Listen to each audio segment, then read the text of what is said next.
e benvenuti a questa edizione del nostro telegiornale. Vediamo subito i titoli. Scoperto vicino al cimitero di Catania un deposito di auto rubate e mezzi di lusso erano destinati al mercato estero. Aveva stipulato una polizza assicurativa al telefono, ma il tagliando era falso. Rintracciato il truffatore che aveva un giro da 20.000 euro a settimana. Ancora cenere colata sull'Etna, oggi visibile per il bel tempo. Dopo 28 anni si riprende la scena il cratere di Nord-Est.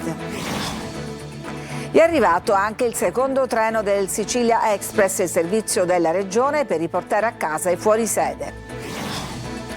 Nasce a Monreale l'associazione MAS per ricordare le 3 vittime della sparatoria di aprile. Obiettivo: creare centri d'ascolto e fornire un percorso sano per i bambini. A Modica Babbo Natale arriva a cavallo delle 2 ruote, vespe e moto piene di doni per i più piccoli. Calcio, il gol di Poyampalo rende felice il Barbera. L'anno si chiude con 3 punti d'oro e il 4º posto in classifica. E sempre per il calcio, il Catania riprende la preparazione in vista della prima gara del 2026 a Foggia. In Puglia rientrerà Di Gennaro, non ci sarà invece Lunetta per la squalifica. Il 2 gennaio si comincia con il mercato.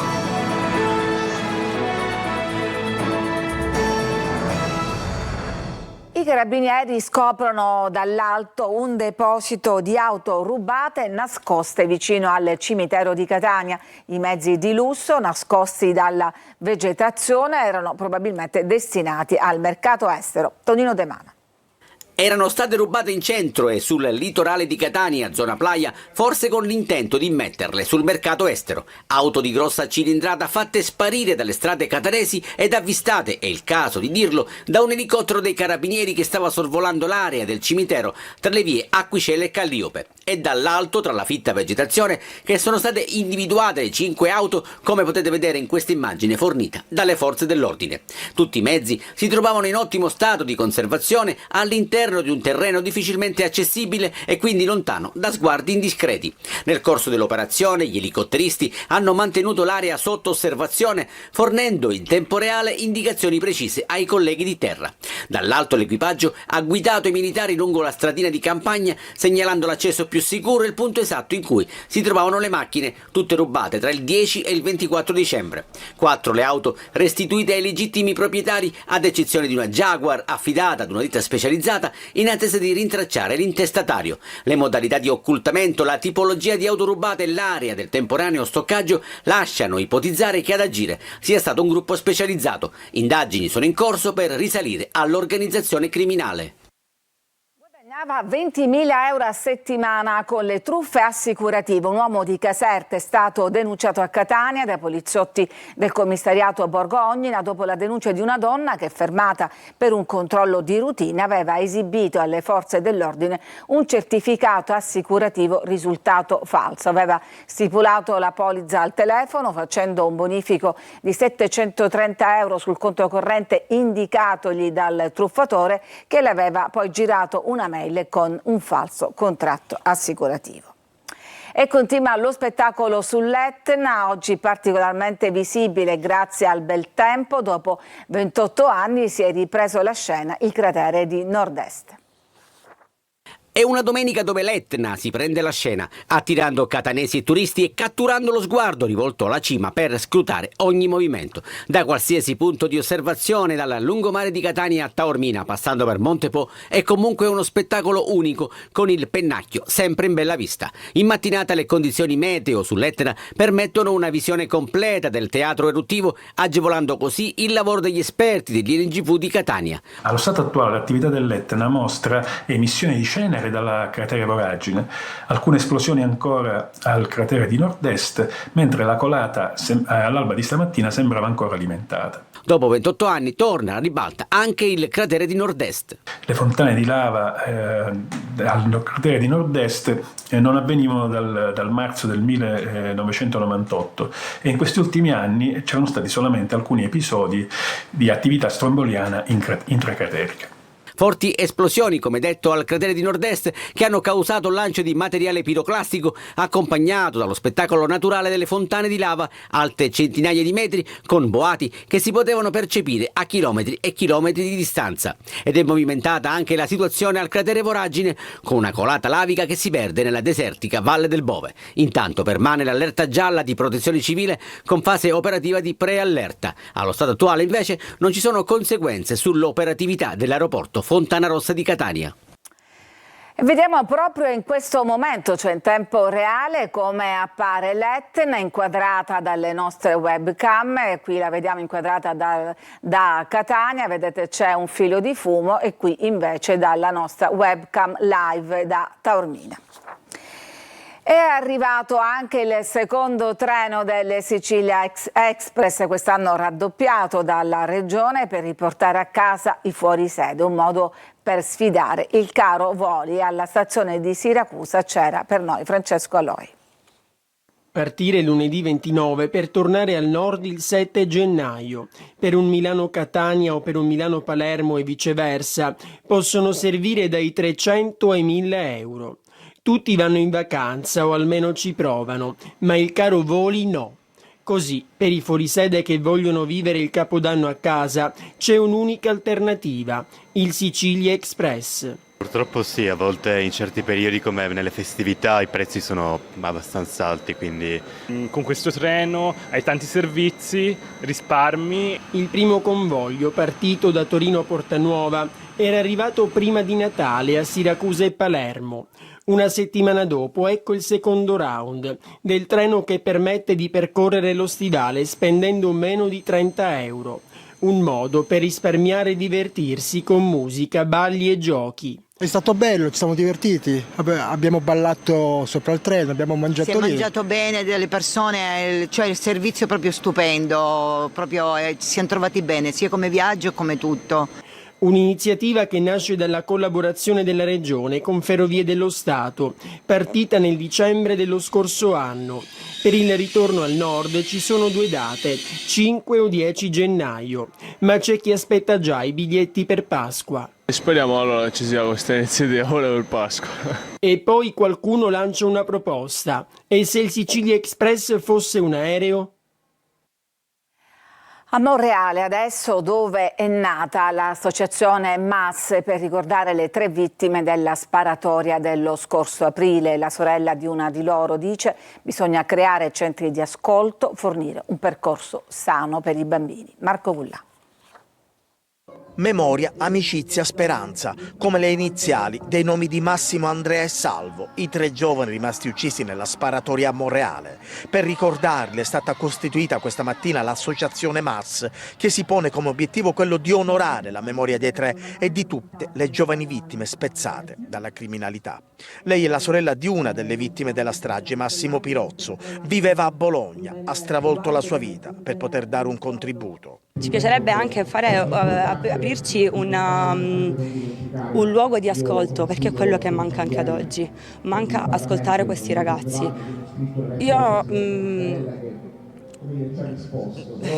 non vorrei giudicare chi ha commesso questo atto così tremendo, però io penso che il percorso parte tutto da bambini e i bambini non hanno colpa, è da lì che bisogna iniziare, spiegargli pian piano e seguirli verso un'adolescenza, verso l'essere poi adulti. Era domenica anche quando Monreale si è risvegliata con il sangue ancora per strada. Questa mattina i laboratori e le attività con bambini colorano la piazza, ma fa rabbia pensare che ancora nonostante tutto si spara e si uccide. È un fenomeno dilagante, è un fenomeno che deve essere affrontato coinvolgendo tutti i livelli amministrativi, tutte le istituzioni. È un lavoro che va fatto unendo le forze, con effetto sinergico avremo la possibilità di fronteggiare e soprattutto arginare questo fenomeno. Fratelli d'Italia accelera sul rimpasto nella giunta Schifani e si prepara a chiedere al Presidente della Regione la sostituzione di 2 suoi esponenti in giunta, senza aspettare metà gennaio. Maglio Viola.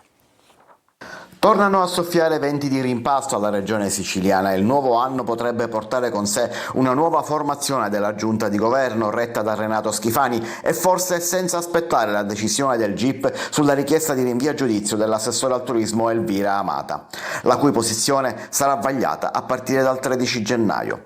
A togliere tutti d'imbarazzo ci penserebbe una scelta di Fratelli d'Italia pronta a chiedere al presidente della regione la sostituzione di 2 dei suoi 4 assessori per motivi politici. Insomma, si tratterebbe di un rimpasto programmato, un turnover politico che era già nelle cose. Non si toccano i 2 esponenti della corrente di Nello Musumeci, Alessandro Ricò e Giussi Savarino, anche perché la Savarino è arrivata per effetto di un primo turnover con Elena Pagana.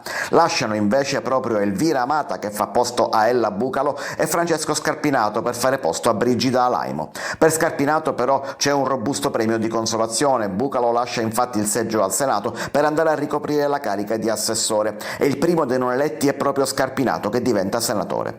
Con la nomina di Brigida Alaimo ad assessore regionale poi si libera un posto nella giunta La Galla a Palermo, quello al bilancio, che non è cosa da poco. Tutte ipotesi fino a questo momento. Se Schifani dovesse ricevere la richiesta formale per la sostituzione, questa potrebbe essere l'occasione per nominare anche i 2 assessori alla famiglia e alle autonomie locali, settori retti ad interim dal presidente dall'esclusione degli assessori DC. Un posto viene chiesto dagli autonomisti, ma i giochi non sono ancora fatti, l'altro dagli uomini della DC che vogliono tornare in pista senza Cuffaro, ma non è detto che le 2 richieste vengano esaudite. Infine c'è il tema dei tecnici. Forza Italia potrebbe decidere di fare spazio ai politici per la sanità e per l'economia, dunque al posto di Daniela Faraoni e Alessandro Dagnino. Per uno dei 2 posti si parla già del nisseno Michele Mancuso. Intanto domani Schifani ha convocato la stampa per gli auguri e c'è da scommettere sul fatto che il tema verrà trattato. Arriva la proroga per il centro di cardiologia pediatrica di Taormina, sarà operativo fino alla fine di luglio del prossimo anno in attesa della definizione della rete ospedaliera siciliana. Sentiamo il direttore generale dell'ASP di Messina, intervenuta a Sicilia 24 Focus.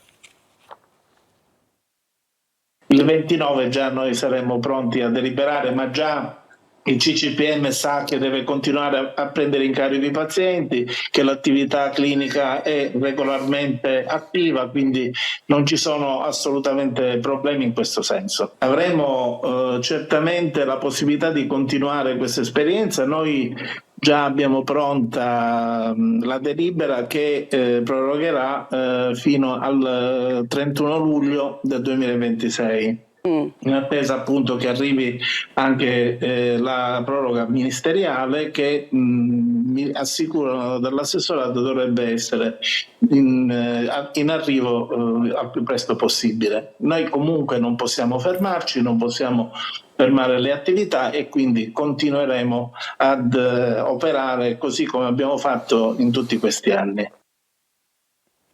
Ci fermiamo, c'è una pausa e torniamo dopo con altre notizie.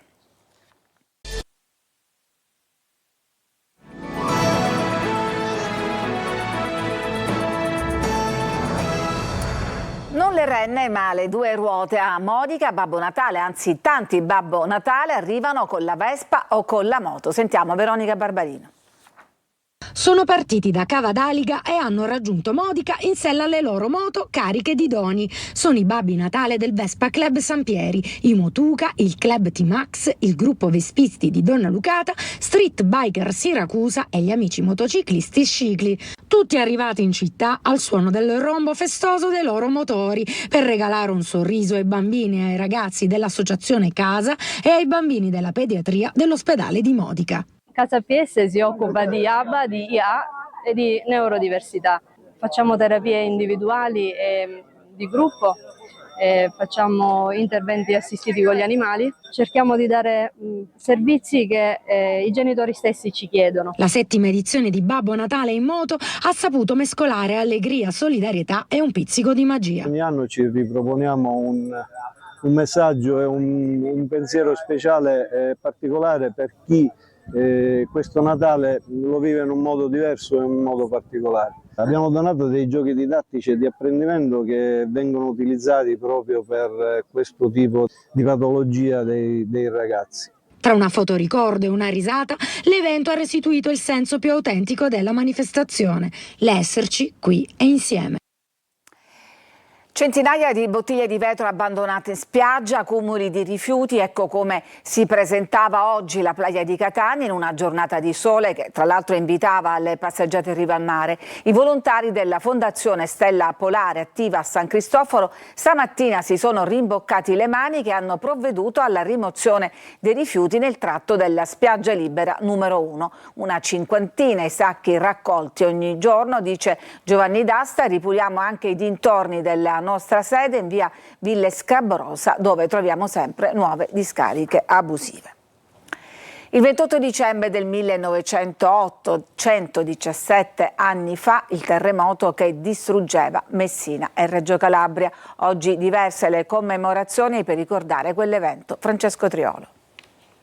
I 38 secondi che cambiarono la storia di Messina e cancellarono più generazioni. È il 117° anniversario del terremoto che il 28 dicembre 1908, con una scossa di magnitudo 7.1 alle 5:20 del mattino, arrasa al suolo Messina, causando 60.000 morti e devastando l'area dello stretto, segnando in modo indelebile la storia della città. Diversi momenti commemorativi promossi e dedicati al ricordo delle persone scomparse e alla riscoperta della memoria collettiva che si rinnovano come ogni anno. Dalla deposizione della corona d'alloro in memoria delle vittime del terremoto al Gran Camposanto a quella ufficiale di commemorazione delle vittime con la deposizione della corona d'alloro, silenzio d'ordinanza e presenza delle autorità civili, militari e religiose che si è tenuta alle spalle della cattedrale, nel largo adesso dedicato proprio al 28 dicembre 1908. Le commemorazioni ufficiali poi proseguiranno anche nella giornata di domani, a cominciare dalla deposizione di un'altra corona d'alloro al monumento di Elena di Savoia, eroina soccorritrice di Messina dopo il terremoto. Ci fermiamo, c'è una pausa per la pubblicità, torniamo dopo con la pagina sportiva.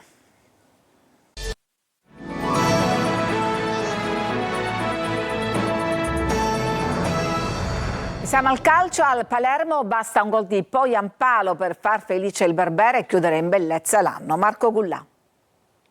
Sofferta ma meritata la vittoria del Palermo che al Barbera ha battuto il Padova 1-0 grazie al 12° gol in campionato di Joel Poyampalo. 3 punti che regalano un capodanno decisamente più sereno alla squadra e ai tifosi. Palermo che chiude al 4° posto il 2025 e spera adesso che il 2026 possa essere l'anno della promozione. Vittoria molto importante, insomma, abbiamo avuto una settimana complicata per le squalifiche e per infortuni. Rabberciati abbiamo fatto secondo me una grande partita di spirito, di voglia, soffrendo.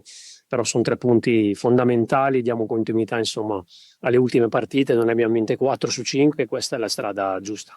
Una partita scorbutica, quella di ieri pomeriggio. La formazione rosanero ha rischiato di subire il pareggio in un paio di occasioni, ma questa volta ha mantenuto alto il livello di attenzione e non si è fatto sorprendere. Inzaghi torna a schierare Gyasi sulla corsia di destra, in avanti il solito Poyampalo con Leduaron e Palumbo a supporto. Dopo alcuni minuti di equilibrio al 15° Palermo ad un passo dal gol. Poyampalo colpisce di testa da fermo, palla che scavalca il portiere sorrentino, salvataggio provvidenziale sulla linea da parte della difesa del Padova. Manca il filtro a centrocampo, il Padova prova a giocare di ripartenza, al 38° però la sblocca sempre lui, Poyampalo. Palumbo impacchetta un regalo di Natale posticipato per il finlandese che da quella posizione non sbaglia mai, e 1-0 esultano i 33.000 del Barbera. Il Padova però è vivo e ci vuole il miglior Joronen a salvare lo score prima della fine del primo tempo. Ripresa senza tantissime emozioni, il Palermo anestetizza i ritmi del match, il Padova ci prova con tenacia ma la difesa rosanero regge. Perrotta intanto salva quasi sulla linea,